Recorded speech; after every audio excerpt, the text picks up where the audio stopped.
In my opinion, this is one of the most undervalued skills that we can use to improve your own longboarding. After understanding and becoming proficient with this takeoff, I now use it on about 90% of my waves to fix a lot of the problems that we can deal with as longboarders. And by sharing this, I hope I can do the same for you. Today, we're going to run through the fade takeoff, including how to do it and then stepping out into the water to show you some real examples, to show you why this takeoff is such a game changer for a number of reasons and how it can help you to improve and excel in your own surfing in a number of ways. If you like what we're doing here, please feel free to subscribe or check out the links below. Let's get into it.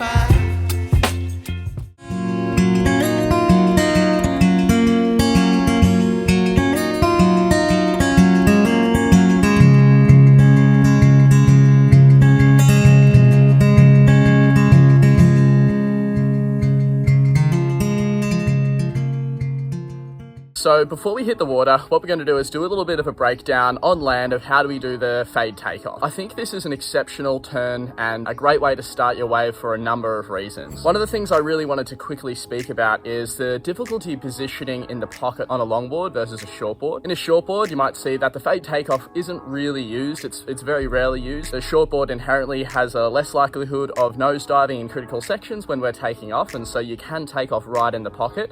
With the longboard, it's a little bit of a different story. We can still do it, but there are some limitations there as well, which is why the fade takeoff is so prevalent and such a valuable asset in your surfing. And as I said before, I use this 99% of the time in my waves now, at least to some extent, as a great way to position myself if I'm looking to make sure that I'm in the critical part of the wave. So let's get into it now. The first thing that we do need to focus on for the fade takeoff is going to be the positioning on the board. So this is probably the number one thing that I want you to think about. The typical takeoff, what we might do is we might actually bring ourselves through the middle of the board a little bit more, and this is our typical stable fundamental position, because if we have our weight through the middle of the board, this is where we're going to be well balanced, and this is where we're going to have a lot of our speed generation as well. What we do want to do for the fade takeoff though is engage that rail immediately, and so being in the middle of the board is definitely going to hinder our ability to put the board on rail when we need to. That being said, let's go through where we need to end up from the takeoff. So for the takeoff, what we actually need is to make sure that our back foot stays very close towards the fin. There's a couple of ways of doing this. Something that I like to do now is I just pop up and I know where my feet are going to land, so it is going to be quite far back on the tail. But that being said, in the early stages, what we can actually do is plant our foot, or plant the back foot. For me, it's going to be my left foot. For a natural footer, it's going to be a right foot. And what we can actually do is plant this as you're paddling, which will provide you some really good awareness of where that foot is going to be as soon as you pop up. That pop up then, instead of bringing everything through all at once, we keep that toe on the board where it was already planted as we were paddling, and then we just bring that front foot through. So it's not as much of a natural pop up as such. We're going to be keeping that back foot stuck to the board whilst we bring that front foot through. This is hopefully going to allow us to break that pattern of bringing us through to the middle of the board and allow us to come onto the tail very early to engage that rail early as well. Now, the next thing is going to be engaging the rail and actually making that bottom turn or the fade turn happen. First thing is making sure that the foot is in the right position. So we've brought it back on the tail. The other thing that we will need on a longboard specifically, especially for a board like mine, which has quite a big diamond tail, is we do need that toe to come onto the inside rail. If it's dead center in the middle of the tail, sometimes we can't lean into or put that board on rail as much as we need to. So making sure that the toe is on the inside rail of the board will really help us to lean into and engage that rail much more easily. In terms of when we start that turn, it can change here and there depending on the section that we're in. If we are in a very steep section, what we want to be doing is making sure that we pop up, and as soon as we pop up, we engage that inside rail, because you can think about if we do a straight line down to the bottom in a steep section without engaging the rail, we will likely nosedive. I usually try and time my pop-up so that I am coming to my feet exactly when I need to engage the rail.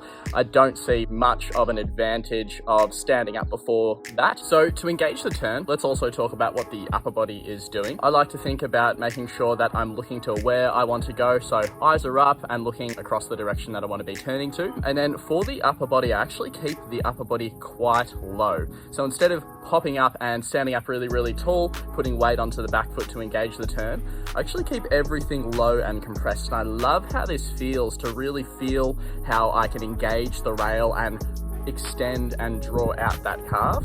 Now, obviously, everyone will have different styles and techniques, so this isn't something you absolutely have to stick with, but I also find that it just helps with rail engagement, helps to keep you nice and steady, and I love how I can then come from this compressed position and extend out and really use the bottom curve of the wave and pushing with my compressed legs, extending out to really accelerate off the bottom for the fade takeoff. In terms of how we engage the rail and what we do for the upper body there, like we spoke about in the last video, and as we've touched on in the channel a bit previously as well, I will be using the back hand or my left hand for the forehand takeoffs to reach out towards the water. I've gotten into a bit of just a style thing recently where I'm actually using both hands, whether it be on my forehand or my backhand, to reach over that rail, but from a balance and stability perspective, I don't think this is necessarily the best way to go. I just like the way that it looks and feels now. It's going to be something that you can use to put more or less weight on the side of the rail. And what I mean by that is once you're up to your feet, you can either put the hand close to the rail, so it's like you're trying to touch the water.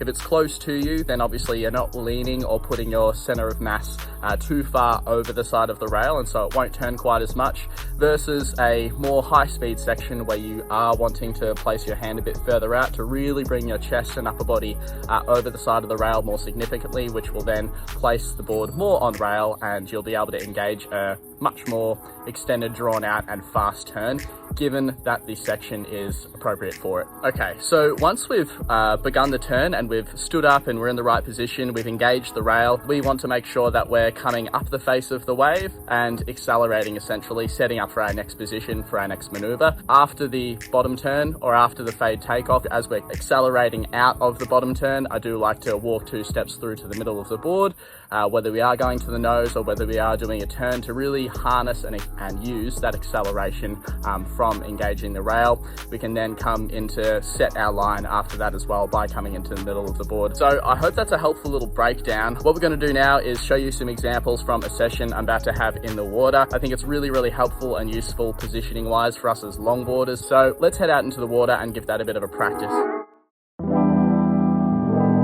The conditions were looking pretty fun. With the low tide, the waves were breaking pretty quickly, which meant getting my positioning right from the start of the wave was going to be important. So overall, it seemed to be a pretty good day to work on the fade takeoff. This takeoff has become a staple in my surfing because of how, over everything else we can do to alter our positioning on the wave, I don't think anything beats this with respect to positioning in the pocket for a deep nose ride right at the start of the wave, and helping to set up the wave optimally from the get-go in general. As we spoke a little bit about before, the fade takeoff can vary depending on what the waves are doing and what manoeuvre you're going for. The key differences will be whether we draw out the carve or whether we quickly whip it around when the section is steep and fast. Let's start with the drawn out carves. The drawn out carves are the ones I like best. The feeling of accelerating off the bottom is incredible, and when you time it right, you can still position yourself right under the peak for the nose ride. For these drawn out carves, we need to use more space on the wave, facing give or take 45 degrees across the wave, and working our way to the bottom of the wave to commit the drawn out change of direction to then accelerate down the line.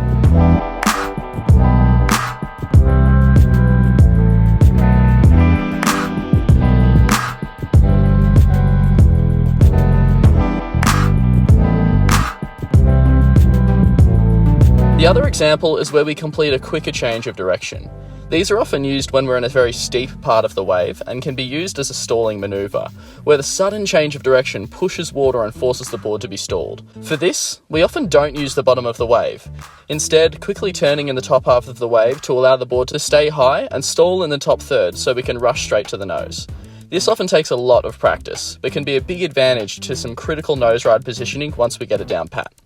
To stay in the top third, we take a much sharper angle, approximately 70 to 80 degrees facing across the wave this time, so we don't dip down towards the flats.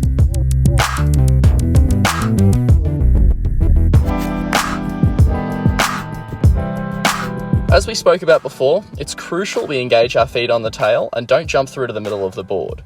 If we do pop up in the middle first, we need to take a step back very quickly, which causes a number of problems. Firstly, as we're likely in a steep section with our feet in the middle, we're at an increased risk of nosediving. We also risk missing the section and letting the wave rush ahead of us because we can't turn from the middle, and therefore we can't engage the rail immediately from the pop-up. which means that the wave runs off without us. To go back on what we spoke about earlier, we can start by planting the back foot as we paddle to make sure this sticks near the tail.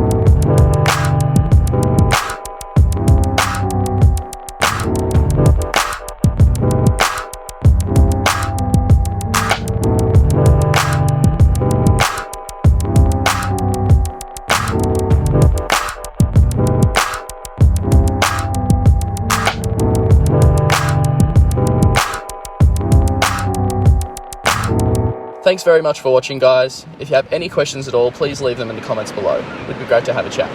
See you in the next one.